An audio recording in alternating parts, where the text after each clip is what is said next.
سیدنا محمد وعلی آل سیدنا محمد وصحاب سیدنا محمد مبارک وسلم علیہ. الحمدللہ رب العالمین والصلاة والسلام علی رسولہ الکریم.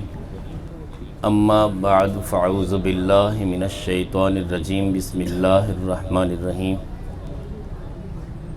قال اللہ تعالی فی الکلام المجید والفرقان الحمید. وبالوالدین احسانا صدق اللہ العظیم وبلغنا رسولہ النبی الکریم ونحن علی ذالک لمن الشاہدین والشاکرین والحمد للہ رب العالمین. میرے نہایت ہی واجب الاحترام ذی قدر و ذی محتشم دوستو، خالق کائنات جل وعلا نے اپنی لا ریب کتاب میں ارشاد فرمایا وبالوالدین احسانا، والدین کے ساتھ احسان کرو. اگر ہم اس معاشرے میں دیکھتے ہیں تو ہر بندہ تقاضا کرتا ہے کہ مجھے انصاف چاہیے. عدالتوں کی طرف دیکھیں تو جج سے بھی یہی تقاضا کیا جاتا ہے کہ عدل و انصاف سے کام لے. وکیل کے پاس جاتے ہیں تو یہی کہا جاتا ہے کہ میرا فیصلہ میرٹ پہ ہونا چاہیے. یہاں تک کہ ایڈمیشن کا معاملہ آتا ہے تو تب بھی ہر اسٹوڈنٹ کی یہ خواہش ہوتی ہے کہ میرٹ پہ فیصلہ کیا جائے. لیکن جب باری آئی والدین کی تو رب کائنات جل وعلا نے ارشاد فرمایا وبالوالدین احسانا، والدین کے ساتھ احسان کرنا ہے. عدل و انصاف کی بات نہیں کی گئی اور احسان کا حکم دیا گیا. احسان ہے کیا؟ ہم بظاہر جب اپنی زندگی میں احسان کا معنی سمجھتے ہیں تو یہی سمجھتے ہیں کہ اس کا مطلب ہے دوسروں سے بھلائی کرنا. تو بھلائی کرنے کے لیے بھی بندہ دیکھتا ہے کہ یہ بندہ اس کا حقدار بھی ہے یا نہیں ہے. لیکن اگر اس کے معنی ہم اللہ کے پیارے نبی صلی اللہ علیہ وسلم کی بارگاہ سے سمجھیں گے تو ہمیں اس قدر شعور نصیب ہوگا کہ ہمیں احسان کا معنی سمجھ آ جائے گا کہ احسان ہے کیا. اللہ کے پیارے نبی صلی اللہ علیہ وسلم کی مجلس لگی ہوئی ہے، مدینہ شہر ہے، اور میرے کریم آقا علیہ الصلوۃ والسلام مدینہ طیبہ میں دو زانو تشریف فرما ہے اور صحابہ کا جمع غفیر ہے. دائیں بائیں جدھر بھی نظر پڑتی ہے صحابہ بڑے ادب کے ساتھ تشریف فرما ہیں. اچانک ایک ایسا خوبرو نوجوان اس مجلس میں داخل ہوتا ہے، سلام عرض کرتا ہے اور بڑے ہی پرتپاک انداز میں میرے کریم آقا علیہ الصلوۃ والسلام کے قریب آ جاتا ہے اور سرکار کے زانوؤں کے ساتھ اپنے زانو لگا لیتا ہے. اور اتنے قرب کے انداز میں بیٹھتا ہے کہ صحابہ ایک بار تو حیران ہو گئے کہ یہ بندہ نہ تو مدینہ طیبہ کا رہنے والا ہے نہ یہ باہر سے آنے والا ہے. اگر مدینہ طیبہ کا رہنے والا ہوتا تو ہم میں سے کوئی اسے ضرور پہچان لیتا، اور اگر یہ باہر سے آنے والا ہوتا تو کم از کم اس کے بال پراگندہ ہوتے، کپڑوں پہ گرد پڑی ہوتی اور اس کا عمامہ بھی مٹی کی وجہ سے خراب ہو چکا ہوتا. مگر اس کا عمامہ بھی صاف و شفاف ہے، جو چہرے پہ داڑھی رکھی ہوئی وہ بھی خوبصورت ہے، کپڑے بھی انتہائی خوبرو ہیں، بہت ہی اچھے ہیں ماشاءاللہ. تو صحابہ حیران بھی تھے کہ یہ ماجرا کیا ہے، یہ بندہ کون ہے.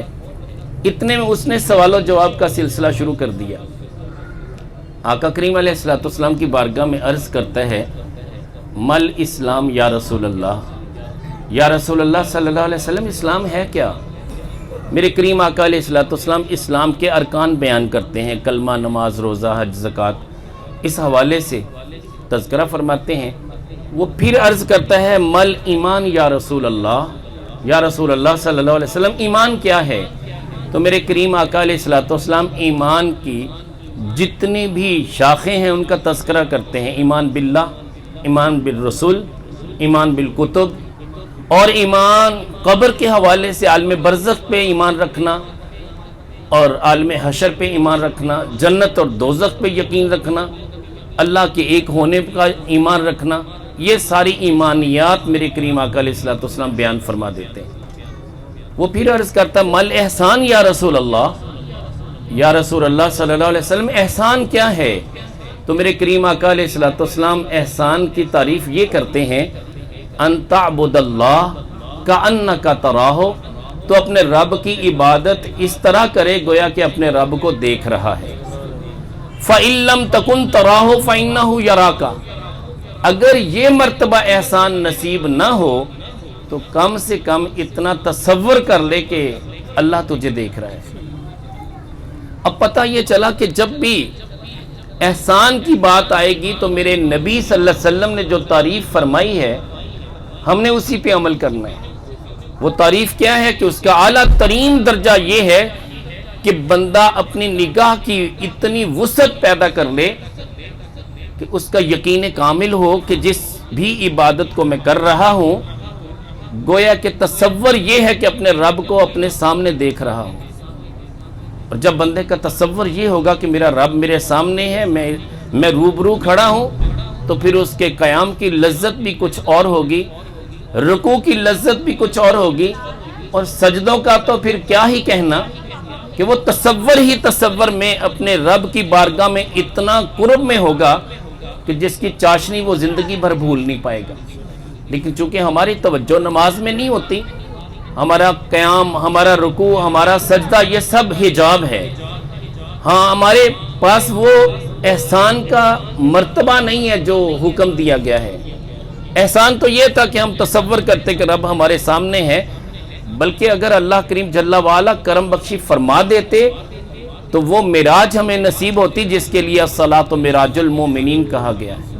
لیکن نہ تو ہمیں معراج نصیب ہوتی ہے، دنیا کی غفلتیں، دنیا کے تمام طرح کی لذتیں ہم پہ اتنی غالب آ چکی ہیں، نفس امارہ نے ہمیں اتنا اکارت کر کے رکھ دیا ہے کہ ہمارے پلے کچھ بھی نہیں ہے۔ بظاہر نمازیں بھی ہیں، قرآن بھی ہے، ذکر بھی ہے، لیکن اس کی حقیقت کو ہم پا نہیں سکے۔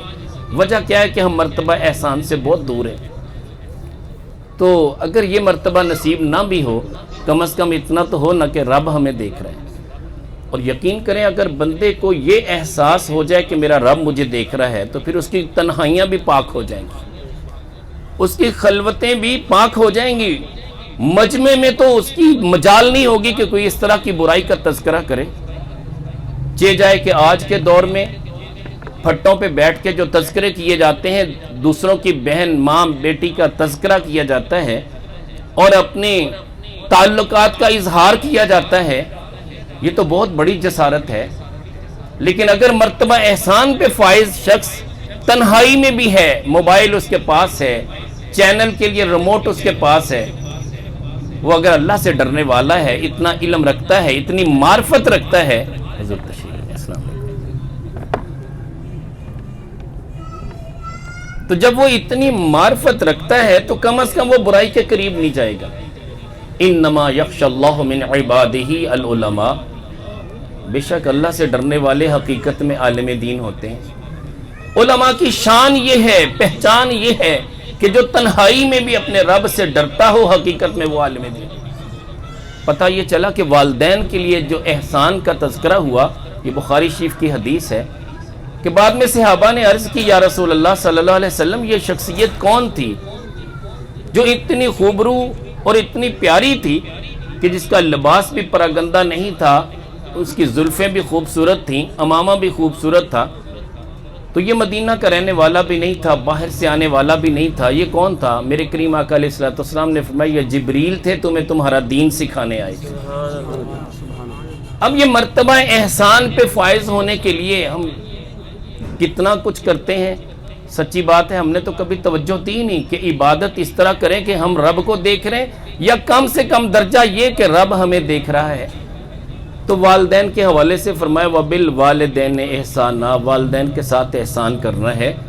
جب بھی معاملہ ماں باپ کا آ جائے تو کم از کم یہ تصور کر لیں کہ رب مجھے دیکھ رہا ہے۔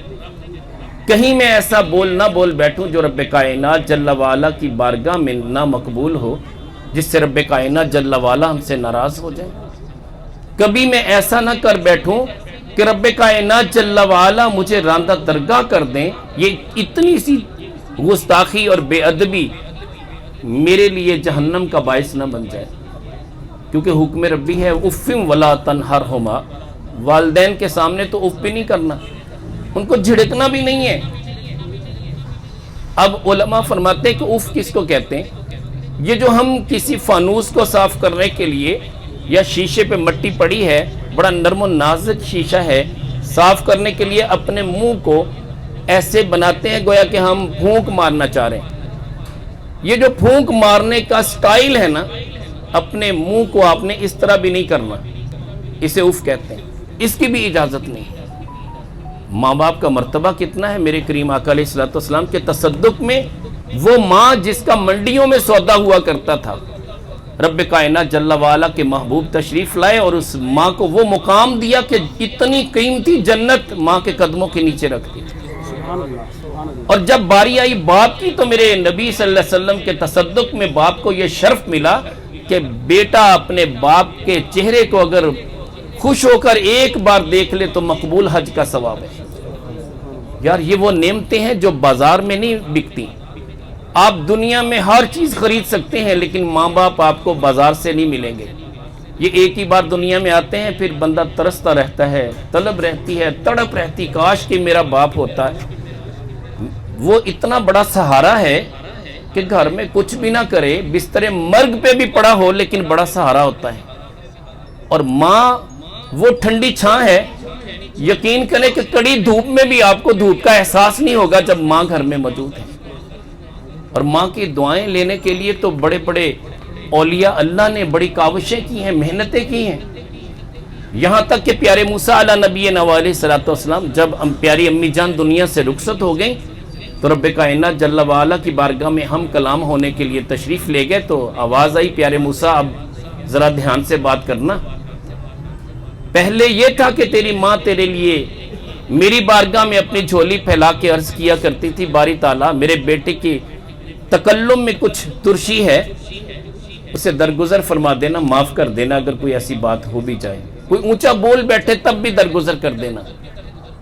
لیکن قربان جائیں رب کائنات جل وعلا پیارے موسیٰ علیہ السلام کو بھی یہ بتا رہے ہیں کہ اب تیری ماں بظاہر دنیا میں نہیں ہے، لہذا دھیان سے میری بارگاہ میں ہم کلام ہونا۔ اور آپ کی طبیعت میں کچھ جلال بھی تھا، اس میں کوئی شک نہیں ہے۔ جب فرعون کے لیے آپ کو بھیجا گیا، حکم ہوا وَقُولَا لَهُ قَوْلًا لَيِّنًا، تو تم دونوں جب ان کی بارگاہ میں جاؤ، ہارون علیہ السلام ساتھ تھے نا، تو فرعون سے نرمی کے ساتھ بات کرنا۔ پتہ یہ تھا کہ آپ جلالی نبی ہیں، یہ اللہ کریم جل وعلا کی عطا ہے، جس کو جلال دے دے، جمال دے دے۔ میرے کریم آقا علیہ الصلوۃ والسلام میں جمال بھی تھا، جلال بھی تھا، ساری صفات تھیں۔ وہ ایک شخص ہے میرے کریم آقا علیہ الصلوۃ والسلام کی بارگاہ میں آتا ہے، عرض کرتا ہے یا رسول اللہ صلی اللہ علیہ وسلم، میں اپنے گھر میں سامان خورد و نوش لے کے آتا ہوں، میں ابھی گھر میں اپنے بچوں کے لیے لاتا ہوں، مگر میرا بوڑھا باپ آتا ہے بغیر پوچھے اٹھا کے لے جاتا ہے۔ یا رسول اللہ صلی اللہ علیہ وسلم یہ عجیب معاملہ ہے، وہ پوچھتا تک نہیں ہے۔ میرے کریم آقا علیہ الصلوۃ والسلام اس کے بوڑھے باپ کو بلاتے ہیں، وہ لاٹھی ٹیکتا ٹیکتا جب سرکار مدینہ صلی اللہ علیہ وسلم کی بارگاہ میں آتا ہے تو میرے کریم آقا علیہ الصلوۃ والسلام اس سے ماجرا پوچھتے ہیں۔ وہ عرض کرتا ہے کہ یا رسول اللہ صلی اللہ علیہ وسلم، یہ چھوٹا سا تھا جب اسے میں نے پالا، یہاں تک کہ اس سے اتنا پیار دیا کہ راتوں رات ہم اس کے لیے جاگا کرتے تھے، اگر بیمار ہو جاتا نہ اس کی ماں سوتی تھی نہ میں سوتا تھا۔ اب صورتحال یہ ہے کہ اسے بڑا کیا، اسے ہنر سکھایا، کاروبار میں ڈالا، اب یہ کمانے کے قابل ہو گیا، لیکن میرے اصحاب جواب دے گئے میں بوڑھا ہو چکا ہوں، میں کمانے کے قابل نہیں رہا۔ اور اس کی آنکھوں میں آنسو بھی تھے۔ عرض کرتا ہے یا رسول اللہ صلی اللہ علیہ وسلم، کیا میرا اتنا حق نہیں ہے کہ کھانے پینے کی اشیاء جو یہ لے کے آتا ہے میں بغیر پوچھے اٹھا کے لے جاؤں؟ اس لیے کہ جب میں اس کے لیے سامان خورد و نوش لے کے آتا تھا، اس کی ہر تمنا پوری کرتا تھا، ہر خواہش پوری کرتا تھا، تو میں نے تو کبھی اسے منع نہیں کیا تھا، سب کچھ تو اس کے لیے لا کے رکھ دیتا تھا، ساری زندگی تو میرے کمائے ہوئے مال سے یہ کھاتا رہا، اور میری ہی تربیت کی بنا پہ اسے اللہ کریم جل وعلا نے اتنا کرم فرمایا اور عروج عطا کیا کہ آج کیا مجھے اس سے پوچھنا پڑے گا؟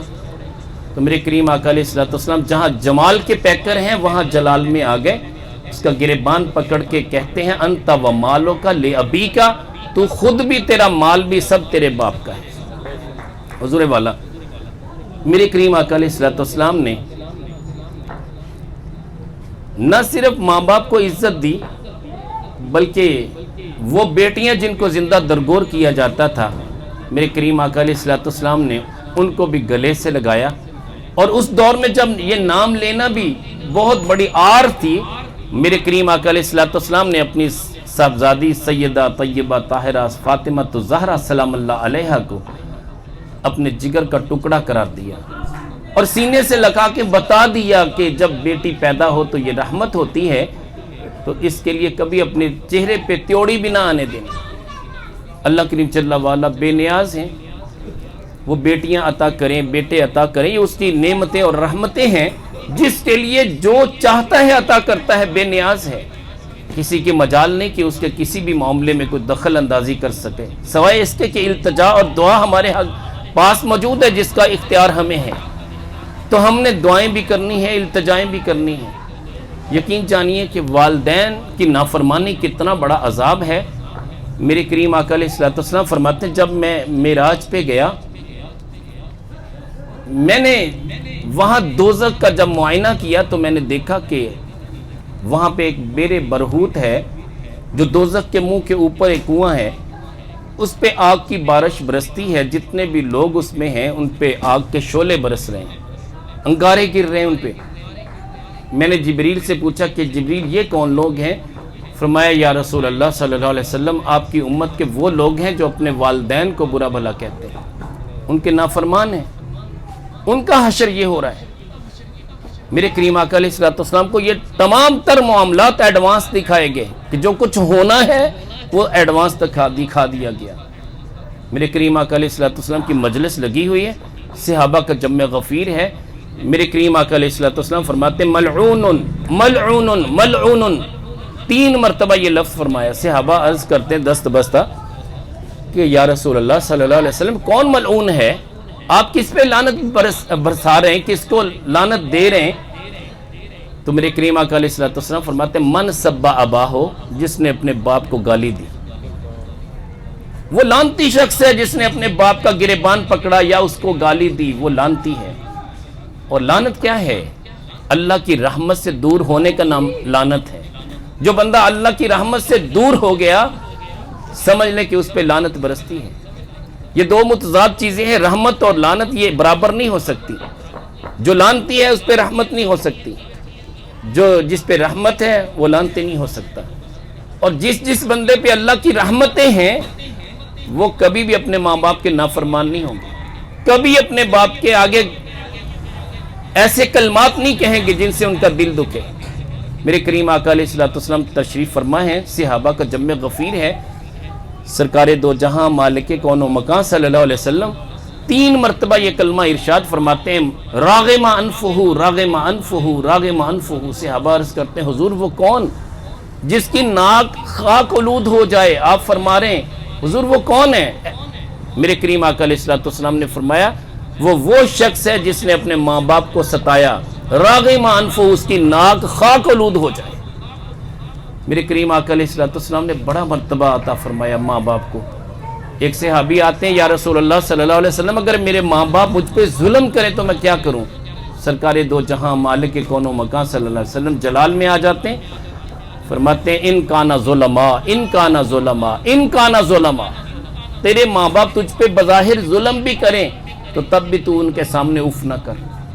ایک صحابی نے یہاں تک عرض کی حضور اگر میرے ماں باپ میرے گھر کا سامان گھر سے باہر نکال کے پھینک دیں، مجھے گھر میں رکھنا نہ چاہیں تو میں کیا کروں؟ میرے کریم آقا علیہ الصلوۃ والسلام نے فرمایا اپنا سامان بھی گھر میں رکھ اور اپنے ماں باپ کے پاؤں کو پکڑ لے، ان سے معافی مانگ لے۔ میرے کریم آقا علیہ الصلوۃ والسلام نے جب جنت کا نظارہ کیا، حارثہ بن نعمان رضی اللہ تعالیٰ عنہ کو دیکھا کہ جنت میں بیٹھے قرآن کریم کی تلاوت کر رہے ہیں۔ پوچھا جبریل یہ میرے صحابی ہیں، ان کا کون سا عمل اللہ کو اتنا پسند آیا کہ یہ ایڈوانس جنت میں ان کو میں دیکھ رہا ہوں اور یہ قرآن کریم پڑھ رہے ہیں؟ تو جبریل امی علیہ السلام عرض کرتے ہیں یا رسول اللہ صلی اللہ علیہ وسلم ان کا عمل یہ ہے کہ اپنے ماں باپ کی خدمت کرتے ہیں۔ یقین جانیے کہ ماں باپ کی خدمت اور ماں باپ کی رضامندی اتنا بڑا یہ کام ہے کہ اگر بندہ اپنے ماں باپ کو راضی کر لے، وہ کتنا ہی تنگ دست کیوں نہ ہو، رب کائنات جل وعلا اس کی روزی میں برکتیں عطا کر دیتے ہیں۔ اور یہاں تک اگر بندے کی عمر 3 برس باقی رہ چکی ہے، میرے کریم آقا علیہ الصلوۃ والسلام فرماتے ہیں کہ رب کائنات جل وعلا بے نیاز ہے، ماں باپ کی دعاؤں کے صدقے اسے 30 برس میں بدل دیتے ہیں۔ یار بندہ کہتا ہے کہ موت کا وقت مقرر ہے، ایک لمحہ بھی آگے پیچھے نہیں ہو سکتا، مگر قربان جائے میرے کریم آقا علیہ الصلوۃ والسلام فرماتے ہیں جس نے اپنے ماں باپ کو راضی کر لیا، ان کی دعائیں لی، 3 برس عمر باقی ہے لیکن اللہ اسے 30 برس میں بدل دے گا۔ اور جس نے اپنے والدین کی نافرمانی کی، 30 برس عمر تھی مگر رب کائنات اسے اتنا محدود اور مختصر کر دے گا کہ 3 برس رہ جائے گی۔ تو لہٰذا والدین کو ہم نے ہر صورت راضی رکھنا ہے، ان کا کہنا ماننا ہے۔ ایک صحابی آئے، یا رسول اللہ صلی اللہ علیہ وسلم میں بھی ہجرت کے لیے جانا چاہتا ہوں۔ ایک روایت میں جہاد کا ذکر بھی ہے۔ میرے کریم آقا علیہ الصلوۃ والسلام فرماتے ہیں کہ اپنے والدین سے اجازت لی ہے؟ وہ عرض کرتا ہے یا رسول اللہ صلی اللہ علیہ وسلم میں تو ان کو روتا چھوڑ کے آ گیا ہوں۔ میرے کریم آقا علیہ الصلوۃ والسلام فرماتے ہیں کہ جس طرح ان کو رلایا ہے نا، جاؤ ان سے معافی بھی مانگو، ان کو اسی طرح خوش بھی کرو۔ حضور والا والدین کا بہت مرتبہ ہے۔ ہم تو اگر والدین کی ہی خدمت پہ معمور ہو جائے نا تو یہ وہ عمل ہے جو ہماری بخشش کے لیے کافی اور وافی ہوگا۔ بات یہ ہے کہ بعض ایسے معاملات ہیں جس میں آپ اپنے ماں باپ کا کہنا نہیں مانیں گے۔ وہ معاملات کیا ہیں؟ لا طاعت لمخلوق فی معصیت الخالق۔ کسی بھی مخلوق کی، چاہے وہ ماں باپ ہو، چاہے کوئی بہت بڑا پیر ہو، کوئی بہت بڑا عالم دین ہو، آپ چونکہ عالم دین تو خیر ایسی بات کریں گے نہیں، اگر پیر صاحب بھی کوئی کامل متبع شریعت ہیں وہ بھی بات ایسی نہیں کریں گے، کسی بھی غیر شرعی امور کا حکم نہیں دیں گے۔ ماں باپ اگر غیر شرعی امور کا حکم دیتے ہیں تو اولاد کو چاہیے کہ اپنے والدین کے اس کہنے کو قطعاً نہ مانے۔ باپ کہتا ہے کہ بیٹا میں شرابی ہوں، تو بھی شراب پی، اب یہ غیر شرعی امر ہے، بیٹے کو چاہیے کہ اپنے باپ کی اس بات پہ عمل نہ کرے۔ باپ اگر کسی بھی بنا پہ ناراض ہے، کسی محلے میں کسی گھر سے جھگڑا ہو گیا، بیٹے کو کہتا ہے کہ تیری غیرت کہاں گئی، میری اتنی بے عزتی ہوئی، جا ان کی بیٹی اٹھا لا، اس کے ساتھ زیادتی کر، اب یہ غیر شرعی حکم ہے۔ بیٹے کو چاہیے کہ اپنے باپ کی اس بات پہ عمل نہ کرے۔ باپ کہتا ہے کہ سود کا کاروبار کر، بیٹا اگر صاحب علم ہے تو کم از کم اسے پتہ ہونا چاہیے کہ سود کا کاروبار کرنے میں گناہ کتنا ہے، کہ ماں کے ساتھ اگر 70 مرتبہ زنا کریں تو اس سے بھی زیادہ گناہ ہے۔ گناہ کے 70 درجے کیے جائیں تو کم سے کم درجہ یہ ہے کہ ماں کے ساتھ بچہ زنا کرے۔ تو حضور والا کسی بھی غیر شرعی امر میں نہ کسی پیر صاحب کا کہنا ماننا ہے، نہ کسی نام نہاد عالم دین کا کہنا ماننا ہے۔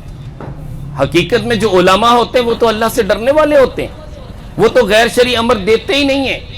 تو ماں باپ کی جو ڈیفینیشن اور تعریف ہے اس میں یہ بھی ہے کہ میرے کریم آقا علیہ الصلوۃ والسلام نے جو والدین کے حوالے سے اولاد کے حقوق کا تذکرہ کیا، اس میں یہ بھی ہے کہ والدین اپنے بچے کی اچھی پرورش کریں، ان کو اچھی تربیت دیں، دین کی سمجھ بوجھ دیں، اور یہاں تک کہ والدین اگر اپنی اولاد کو اچھا بنا لیتے ہیں تو اس کی اولاد بڑھاپے میں بھی ان کا سہارا بنے گی۔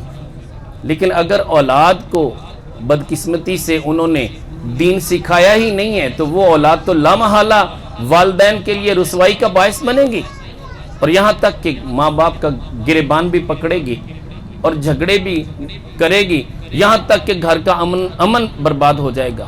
امام غزالی رحمۃ اللہ علیہ فرماتے ہیں اس بندے پہ نشان لگا لیجئے جس نے اپنے ماں باپ کو ستایا ہے، دنیا میں اسے کبھی عزت نہیں ملے گی، اور اس بندے پہ بھی نشان لگا لیجئے کہ جس نے اپنے ماں باپ کی عزت کی ہے، دنیا میں کبھی وہ رسوا نہیں ہوگا، اس کو عزتوں کا تاج پہنایا جائے گا۔ اور حضور والا والدین اگر اپنی اولاد کی تربیت اچھی کرتے ہیں تو یہ ان کے لیے بڑھاپے کا سہارا بن سکتی ہے۔ اور سچی بات تو یہ ہے کہ اگر ماں اپنی گود میں لیے ہوئے بچے کو اللہ اللہ کی لوری سناتی ہے یا قرآن کریم کی تلاوت سناتی ہے تو بیٹا سیدنا عبد القادر جیلانی کا کامل متبع ہوگا، سچی بات ہے کہ ان کے نقش قدم پہ ہوگا. اور بہاؤالدین زکریا ملتانی علیہ رحمہ پیدائشی ولی تھے. پیدا ہوئے تو سحری کے وقت دودھ پیتے, مغرب تک پھر دودھ نہیں پیتے تھے, افطاری کے وقت دودھ پیتے. سیدنا بابا فری شکر گنج رحمۃ اللہ علیہ, ان کا تذکرہ ملتا ہے, مادر ذات ولی تھے, ماں کی گود میں انہوں نے قرآن کریم سنا, اور یہاں تک کہ روزہ بھی سحری کے وقت رکھا اور افطاری کے وقت افطار کیا. یار جو پیدائشی اتنی سمجھ بوجھ رکھتے ہیں, یہ میرے رب کا کرم ہے. سیدنا عبدالقادر جیلانی حضور غوث پاک رحمۃ اللہ علیہ, لوگ اگر روزے میں شک پڑ جاتا تو ان کی والدہ کے پاس آ کے پوچھتے کہ کیا بچے نے سحری کے بعد دودھ تو نہیں پیا. جب ماں کہتی کہ نہیں میرے بیٹے نے دودھ نہیں پیا تو انہیں یقین ہو جاتا کہ آج روزہ ہے, اس لیے کہ سیدنا عبدالقادر جیلانی رحمۃ اللہ علیہ نے دودھ نہیں پیا. حضور والا, یہ وہ باشعور روحیں تھیں جن کی ماؤں نے جب وہ ان کے پیٹ میں تھے اس وقت بھی ان کو قرآن کی لوری سنائی ہے, جب گود میں تھے تب بھی قرآن سنایا. تو جب پھر قاری صاحب کے پاس گئے تو 17 پارے ماں کو حفظ تھے, وہ 17 کے 17 پارے حضور غوث پاک رحمۃ اللہ علیہ کو حفظ ہو چکے تھے. تو آج کی ماں چینل پہ جب بیٹھتی ہے تو فلمیں, ڈرامے, گانے, باجے, بے حیائی کے مناظر دیکھتی ہے, بیٹا بے شک پیٹ کے اندر ہے یا گود میں ہے, اس پہ وہی منفی اثرات مرتب ہوتے ہیں, تو پھر اس کی زندگی اسی طرح کی بے حیائی والی ہوتی ہے.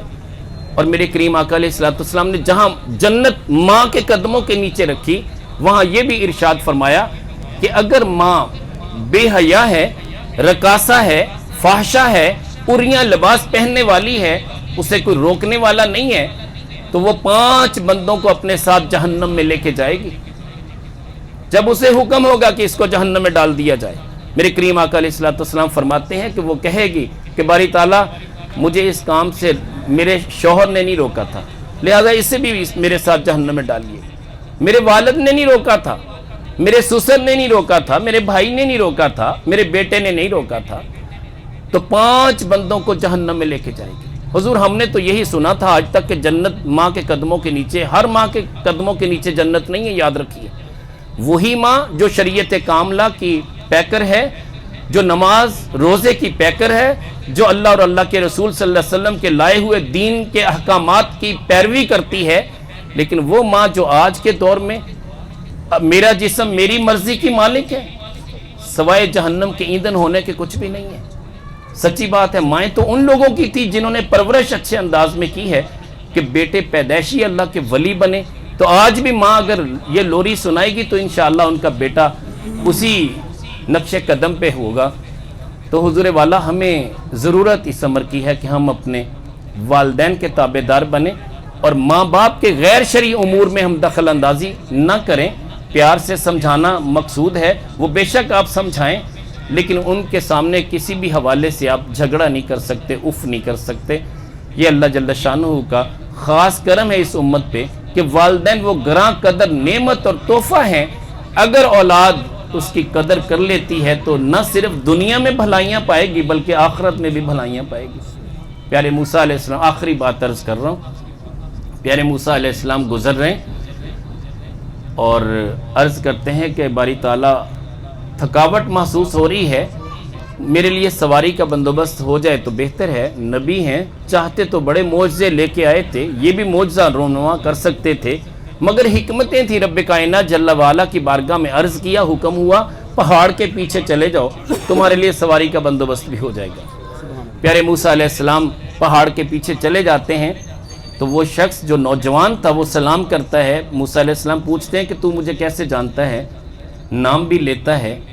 تو موسیٰ علیہ السلام اس سے پوچھتے ہیں کہ تجھے میرے نام کا کس نے بتایا؟ کہنے لگا جس نے بھیجا ہے اس نے نام بھی بتا دیا ہے, اور یہ بھی بتا کے بھیجا ہے کہ یہ سواری کے لیے آئے ہیں, تو حضور میں آپ کے لیے ابھی سواری کا بندوبست بھی کر دیتا ہوں. پیارے موسیٰ علیہ السلام تھوڑا سا حیران تو ہوتے ہیں کہ نوجوان ہے, یہ نبی بھی نہیں ہے, لیکن یہ اب کیا کرے گا. اچانک وہ اپنی انگلی کو آسمان کی طرف بلند کرتا ہے, اشارہ کرتا ہے, بادل نیچے آ جاتا ہے, اسے کہتا ہے کہ گھوڑا بن جا, وہ گھوڑا بن جاتا ہے. پیارے موسیٰ علیہ السلام کو سواری پیش کر دیتا ہے. موسیٰ علیہ السلام پوچھتے ہیں کہ یہ مرتبہ کیسے پایا؟ وہ کہتا ہے کہ حضور آپ کلیم اللہ ہیں, اپنے رب سے ہی پوچھ لینا کہ یہ مرتبہ اس نے مجھے کیوں دیا. پیارے موسیٰ علیہ السلام جب ہم کلام ہوئے, عرض کی کہ باری تعالیٰ ایسا پیارا نوجوان کہ جس کے ایک انگلی کے اشارے پہ بادل گھوڑا بن سکتا ہے، آخر یہ مستجاب الدعوات والی کیفیت اسے کیسے ملی؟ رب کائنات جل وعلا فرماتے ہیں پیارے موسیٰ، بات دراصل یہ ہے کہ اس کی والدہ بیمار تھی، والد دنیا سے رخصت ہو گیا تھا، اب یہ اپنی ماں کی خدمت کرتا تھا۔ ماں جب بھی سربہ سجود ہوتی تو میری بارگاہ میں ایک التجا کرتی تھی، باری تعالیٰ میرا بیٹا جیسا بھی ہے میں تو اس سے پیار کرتی ہوں نا، میرا بیٹا کل میرے بعد کس کے سامنے اپنے ہاتھ پھیلائے گا، باری تعالیٰ یہ جب بھی تجھ سے کچھ مانگے تو اسے مایوس نہ کرنا، میری نسبت کی وجہ سے اس کی ہر بات کو مان لینا، اس کی ہر دعا کو قبول کر لینا۔ پیارے موسیٰ جب بھی اب یہ مانگتا ہے مجھے حیا آتا ہے کہ میں اس کی بات کو رد کر دوں، اس لیے کہ وہ میری مقبول بندی تھی جس کی اس نے 20 سال خدمت کی ہے۔ حضور والا ماں کی خدمت، باپ کی خدمت کرنا یہ رائے گا نہیں جائے گا، یہ وہ عمل ہے جو اس دنیا میں بھی آپ کے لیے کار خیر کا باعث بنے گا اور آخرت میں بھی بخشش کا سما کرے گا۔ تو اللہ کریم جل وعلا ہم سب کو اپنے والدین کے ادب کی قدر کی توفیق دے اور میری ان معروضات کو بھی اپنی بارگاہ میں قبول فرمائے، آپ لوگوں کا مل بیٹھنا بھی اللہ قبول فرمائے۔ علماء تشریف فرما ہے، اب آپ ان کی گفتگو سنیے گا، مجھے چونکہ آگے جانا ہے، میں نے ایک محفل ہے قبلہ داتا حضور رحمۃ اللہ علیہ ان کے قرب میں، وہ قبلہ شہزاد مدنی صاحب ہیں، ان کے ہاں محفل ہے، میں نے وہاں جانا ہے نماز عصر کے بعد فوراً، وہاں محفل میں میں نے حاضری دینی ہے، ورنہ میں ضرور آپ کے لیے اور زیادہ ٹائم نکالتا، کیونکہ میں تو 1 بجے کا یہاں آ چکا ہوں، لیکن اب صورتحال یہ ہے کہ لوگ نماز کے لیے گئے ہوئے تھے، کچھ لوگ تاخیر سے آئے، مگر سچی بات تو یہ ہے کہ چند گھڑیاں بھی جو ہمیں ملی ہیں نا، ان میں ہم نے ذکر کس کا کیا؟ اللہ کا یا اللہ کے رسول کا ذکر کیا، اور الحمدللہ یہ ذکر ہمارے لیے باعث بخشش بنے گا۔ اللہ کریم جل وعلا ہمارے اس بھائی کو غریق رحمت فرمائے، فیصل بھائی کے والد محترم کو جنت الفردوس میں اعلیٰ مقام نصیب کرے، اور ہم سب کے والدین کا سایہ ہمارے اوپر سلامت رکھے، جن کے والدین دنیا سے رخصت ہو گئے ہیں اللہ کریم جل وعلا ان کی اولاد کو ان کے لیے صدقہ جاریہ بنا دے۔ وما علینا الا البلاغ۔ حضور آپ